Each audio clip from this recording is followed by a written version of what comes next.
আসসালামু আলাইকুম। আজকে আমি রান্না করে দেখাবো বিফ বিরিয়ানি। তো কম বেশি সবাই জানেন কিভাবে বিরিয়ানি রান্না করতে হয়। আমি যেভাবে রান্না করি আপনাদের সাথে শেয়ার করলাম।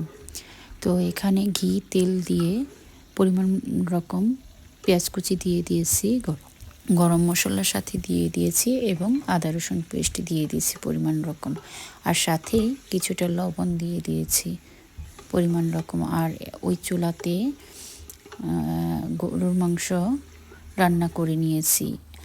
এখন ধুয়ে রাখা চালগুলো হাঁড়িতে দিয়ে দিলাম, ভালো করে ভেজে নিব। ভেজে নেওয়া হয়ে গেলে পানি, পরিমাণ রকম পানি এবং কেটে রাখা আলুগুলো দিয়ে দিলাম, সাথে কাঁচামরিচ ফালি। আমার বাচ্চারা আলু খেতে খুব পছন্দ করে, সেই জন্য বিরিয়ানির সাথে আলু দিয়ে দিয়েছি। এখন ভালো করে মিক্স করে রান্না করে রাখা মাংসগুলো ঢেলে দিলাম।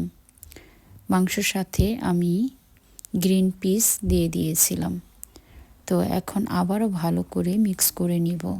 মিক্স করে 15-20 মিনিটের মতো দমে রেখে দিব। এই তো 15-20 মিনিট পর আমার বিরিয়ানিটা রেডি হয়ে গিয়েছে। বিরিয়ানির ফাইনাল লুক। এখন আমরা খাবো। এই তো সবাইকে দিলাম,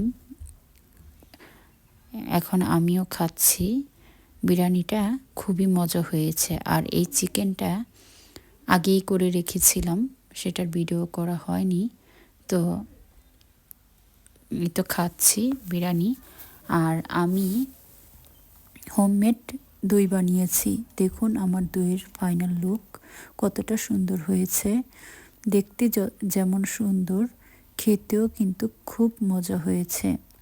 এই তো আপনাদেরকে কেটে দেখাচ্ছি, দেখুন কতটা সুন্দর এবং লোভনীয়।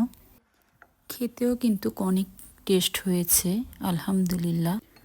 আজকে ভিডিওটি এই পর্যন্তই। আল্লাহ হাফেজ।